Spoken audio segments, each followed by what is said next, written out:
आशा करता हूँ आप सब बहुत अच्छे होंगे। मेरा नाम है सिद्धांत अग्निहोत्री। स्टडी ग्लोस पे आपका बहुत बहुत स्वागत है। आप देख ही सकते हैं, मेरा दुख देख के आप समझ ही गए होंगे। भाई देखो, विवेक रामास्वामी चाहे जो भी बोलते हूं, बट हम चाहते थे कि अमेरिका अयोध्या बन जाए। विवेक रामास्वामी जो हैं वो हार गए हैं और वो प्रेसिडेंशियल रेस से बाहर हो गए हैं। जो भी है भाई, फिर भी दिल है हिंदुस्तानी। जो भी बोल रहे थे मैं 100% उनसे सहमत तो नहीं था, बट यार मैं चाह रहा था भाई यही जीते, भाई एक बार जिता दो भगवान, अमेरिका में भारतीय झंडा लहरा दो। लेकिन झंडा नहीं लहरा पाया। डोनाल्ड ट्रंप ये ससुरा पता नहीं क्या इंसान भाई, इसके ऊपर इतने आरोप लगे हैं, रेप से लेकर सेक्सुअल हैरेसमेंट से लेकर जेफरी एप्स्टीन जो दुनिया का सबसे बड़ा सेक्स स्कैंडल चलाता था, ठीक है, उसका ये बहुत अच्छा दोस्त था डोनाल्ड ट्रंप। और डोनाल्ड ट्रंप बोला कि भैया वीडियो है मेरे पास, तब भी भैया ये प्रेसिडेंशियल इलेक्शन चुन के आ रहा है, आप देख ही सकते हो। अब बड़ी बात यह है कि विवेक रामास्वामी ने डोनाल्ड ट्रंप को इतना सपोर्ट किया, ये धोखा दिया। इसने विवेक रामास्वामी को बोला तुम बहुत बड़े फ्रॉड हो, और यह तक बोल दिया कि अगर तुम इंडियन अमेरिकन को जिता रहे हो तो तुम सोचो किसको जिता रहे हो। ये तो बहुत गलत हो गया यार। और हार गए विवेक रामास्वामी, जो कि बहुत ही शानदार दिख रहे थे। एलॉन मस्क ने धर के गरियाया है, धर के गरियाया एलॉन मस्क ने अमेरिका के लोगों को। अब जो है सो एलॉन मस्क ने फंड रेजिंग कैंपेन शुरू की थी, बट कोई बात नहीं, बताएंगे। सबसे पहले तो देखिए, आप ये समझिए कि आयोवा में कॉकसेस जो हुई है, कॉकसेस में इसको 7.7% वोट मिले हैं और ये 4th आया है। सर समझ नहीं आया आपको, मैं बता देता हूं कि अमेरिका के प्रेसिडेंशियल इलेक्शन होते कैसे हैं, ठीक है। लेकिन उससे पहले दोस्तों, हमारा जो शानदार कोर्स है यूपीएससी का, 200 प्लस आज हम लाइव आपको सेशंस दे रहे हैं। टेस्ट सीरीज 25 से 35 होगी, तकरीबन 3,500 के करीब क्वेश्चंस, और ये लाइव सेशन होंगे। आपके सारे डाउट्स आपके सॉल्व किए जाएंगे, साथ ही साथ सवाल जो है वो लगाए जाएंगे। क्रैश कोर्स टाइप का एक करंट अफेयर सीसैट आपको रिकॉर्डेड मिलेंगे, तो फटाक से कोर्स को अवेल करो। तो सबसे पहले तो अमेरिका के अगर इलेक्शंस की बात करते हैं, तो अमेरिका में जो अमेरिका का POTUS है ना, अमेरिका के presidential of the United States of America, तो that is known as POTUS, ठीक है। और फिर एक वाइस प्रेसिडेंट होता है जिसको रनिंग मेट भी बोला जाता है। तो अमेरिका में क्या है भैया, 50 राज्य हैं अमेरिका में, ठीक है। और अमेरिका का जो लोअर हाउस है उसको कहते हैं हाउस ऑफ रिप्रेजेंटेटिव, जिसमें 435 सीटें हैं, ठीक है, ध्यान दीजिएगा। और अमेरिका का जो अपर हाउस है उसको कहते हैं सेनेट, जिसमें 100 सीटें हैं, ठीक है। याद रखिएगा कि अमेरिका में प्रेसिडेंशियल फॉर्म ऑफ गवर्नमेंट है, भारत में पार्लियामेंट्री फॉर्म ऑफ गवर्नमेंट है। मैं आपको डिफरेंस भी बताता चलूंगा, ठीक है। तो अमेरिका में पूरा प्रेसिडेंशियल फॉर्म ऑफ गवर्नमेंट है। जैसे भारत में क्या होता है, भारत में अगर प्रधानमंत्री है, पीएम है, तो PM is answerable to Lok Sabha, in the sense की पीएम जो है वो लोकसभा से जुड़ा हुआ है। अगर आप मंत्री बनाए जा रहे हैं तो आपको लोकसभा या राज्यसभा का मेंबर होना जरूरी है। 6 महीने के अंदर आपको सदस्यता लेनी है। अमेरिका में ऐसा कुछ नहीं होता है। अमेरिका की संसद को कांग्रेस कहते हैं, ठीक है। तो अमेरिका में ऐसा कुछ भी नहीं होता है कि हमको इसको जवाब देना। अगर वो कांग्रेस का सदस्य नहीं भी है तो भी वो प्रेसिडेंट हो सकता है। और किसी कल को सिद्धांत अग्निहोत्री को डोनाल्ड ट्रंप जो है वो सेक्रेटरी ऑफ स्टेट बना सकते हैं। मुझे किसी का भी मेंबर होने की जरूरत नहीं है। तो जैसे भारत में जो अपर हाउस होता है और लोअर हाउस, लोकसभा के पास ज्यादा ताकत है कंपेयर टू राज्यसभा। अमेरिका में सेनेट के पास ज्यादा ताकत है compare to house of representative. तो सेनेट में 100 सीटें होती है, हर राज्य की 2 सीटें होती है, ठीक है। तो 50 × 2 100। अब हम आते हैं इलेक्शन पे। देखिए, अमेरिका का इलेक्शन बहुत ही हेक्टिक होता है, ठीक है। अब लेकिन पिछले 200 सालों से चलता चला आ रहा है। चलो मुझे कमेंट बॉक्स में बताओ कि अमेरिका के फर्स्ट प्रेसिडेंट कौन थे। बहुत ही आसान सा सवाल है। 2 पार्टी अमेरिका में, एक तो डेमोक्रेट है। अभी इस समय जो अमेरिका है, अमेरिका की जो पार्टी है वो डेमोक्रेट, जो बाइडेन, ठीक है। और ये सबसे पुरानी पार्टी है। और जो दूसरी पार्टी वो रिपब्लिकन, डोनाल्ड ट्रंप वाली पार्टी। अमेरिका में पहले तो आप कितनी बार भी प्रेसिडेंट बन सकते थे। फ्रैंकलिन डिनालो रूजवेल्ट 4 बार राष्ट्रपति बने, लेकिन उसके बाद वर्ल्ड वॉर 2 के बाद यह अमेंडमेंट लाया गया और उसके बाद ये बोला गया कि अब अमेरिका में राष्ट्रपति खाली अब 2 ही बार बन सकते हैं, लगातार बस 2 बार, दैट्स इट। डोनाल्ड ट्रंप 2 बार बने, तीसरी बार वो चाह के भी नहीं बन पाए।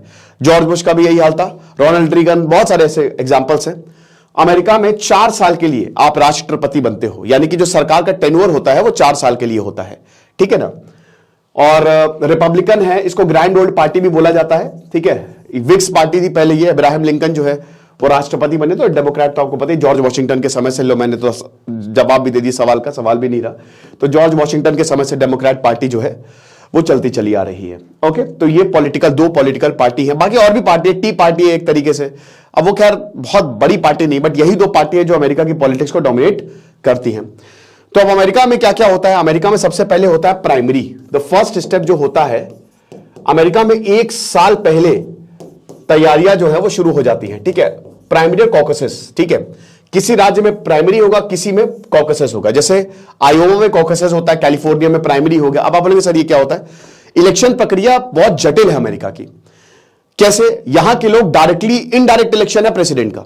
लोग जैसे भारत में लोग डायरेक्टली वोट डालते हैं, ठीक है, लेकिन अमेरिका में डायरेक्ट वोट नहीं है, इनडायरेक्ट वोट है। कैसे इनडायरेक्ट वोट है? अभी जैसे मैंने आपको क्या बताया कि रिपब्लिकन, जैसे जो विवेक रामास्वामी है, चौथे आए, 4th पोजीशन आई है। क्यों? क्योंकि आयोवा में जो कॉकसेस हुआ था उसमें इनको खाली 7.7% वोट मिले और डोनाल्ड ट्रंप उसमें विजेता साबित हुआ। कि डोनाल्ड ट्रंप अभी तो फिलहाल प्रेसिडेंशियल नॉमिनी है, ठीक है। तो अब इसका मतलब क्या हुआ? इसका मतलब यह हुआ जैसे अभी 2024 है, अब इस साल इलेक्शन होंगे अमेरिका में। यह तैयारी पिछले अगस्त से शुरू हो जाती है। रिपब्लिकन और डेमोक्रेट पार्टी अपने अपने नॉमिनेशन जो है, जिनको जिनको इलेक्शन लड़ना है वो अपने नॉमिनेशन फाइल कर देंगे। उसके बाद प्राइमरी और कॉकसेस होता है। प्राइमरी और कॉकसेस क्या? यहां पे डेलीगेट्स चुन के आते हैं, ठीक है। ये जो डेलीगेट्स होते हैं इनको जनता चुनती है और ये डेलीगेट्स जो है ये जितने भी लोग नॉमिनेट किए हैं उनमें से छांटते हैं कि हां 7-8 जो है ये नॉमिनीज होने चाहिए। ओके, समझिए आप? मतलब प्रेसिडेंशियल इलेक्शन में आगे कौन जाएंगे, नॉमिनेशन तो फाइल कर सकते हो लेकिन आगे कौन लड़ेगा, तो ये डेलीगेट्स जो है ये चुनते हैं और इसको कहते हैं प्राइमरी, है ना। अब कॉकसेस में क्या होता है?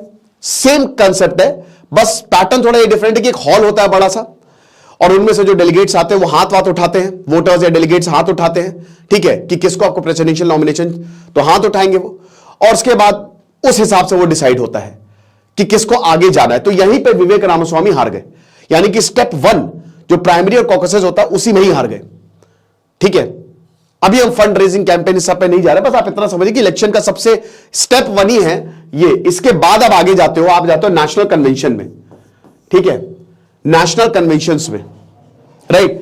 और नेशनल कन्वेंशन में जो वही जनता ने जिनको चुना है, यहां पे जनता जो है ना, यहां पे 3 स्टेप होता है। मतलब एक तो प्रेसिडेंशियल नॉमिनी है, तो जनता डायरेक्टली नहीं है, जनता बीच के लोगों को चुन रही है। जनता इसमें लोकल लीडर्स हो गए, जैसे कैलिफोर्निया के कोई मोहल्ले में कोई एक लोकल लीडर हो गया और जनता ने उनको बोली कि भाई तुम इलेक्ट जाओ, तुम डेलीगेट हो, ठीक है, जाओ तुम जाके वो तुम डिसाइड करो, तुम हमारे नुमाइंदे हो, हमने तुमको वोट दिया, तुम देखो कि कौन आगे जाना चाहिए, ठीक है। तो ये पूरा का पूरा होता है। तो नेशनल कन्वेंशन में बहुत बड़ा सा ग्राउंड होता है और वहां पर फिर फाइनल वोटिंग होती है। अभी नेशनल कन्वेंशन होना है, फरवरी मार्च तक होगा ये। तो यहां पे फिर वोटिंग होती है कि आखिरकार जो रिपब्लिकन है और डेमोक्रेट, ठीक है, दोनों की, रिपब्लिकन में जो नॉमिनीज है उनके लिए वोट डाला जाता है और डेमोक्रेट के लिए भी वोट डालते हैं। डेमोक्रेट के अलग डेलीगेट्स, रिपब्लिकन के अलग डेलीगेट्स।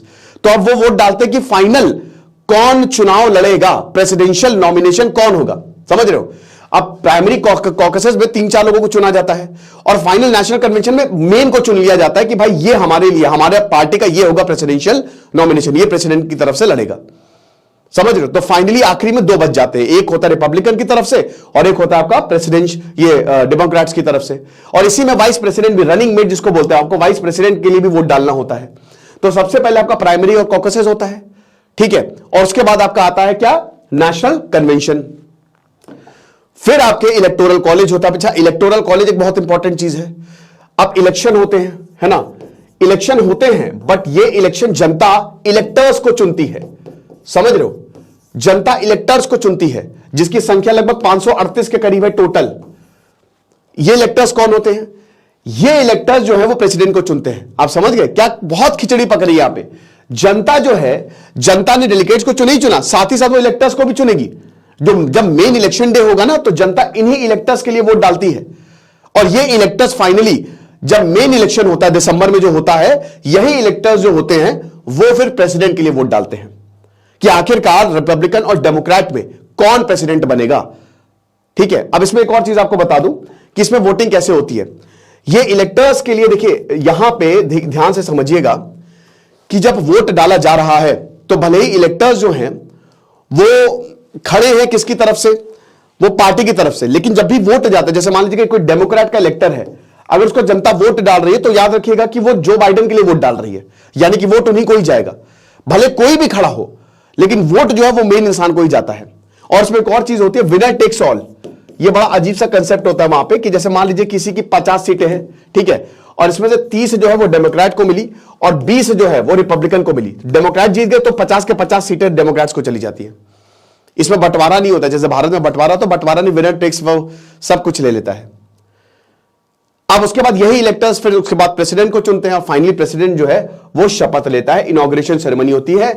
ये पूरा का पूरा तो स्टेप 1 में ही रवि विवेक रामास्वामी जो है वो बाहर हो गए हैं। तो ये है, तो अच्छी बात नहीं है भाई, बहुत गलत बात है। डोनाल्ड ट्रंप के इतने साथ में खड़े रहे और आखिरी में डोनाल्ड ट्रंप ने उनको धोखा दे दिया। बट भाई देखो यही कंपटीशन है, बहुत जबरदस्त तरीके से डोनाल्ड ट्रंप का सपोर्ट किया। उनको लगा था चलो वाइस प्रेसिडेंट का ही देख लेते हैं, बट ये नहीं हो पाया। देखेंगे आगे क्या होता है। Thank you so much.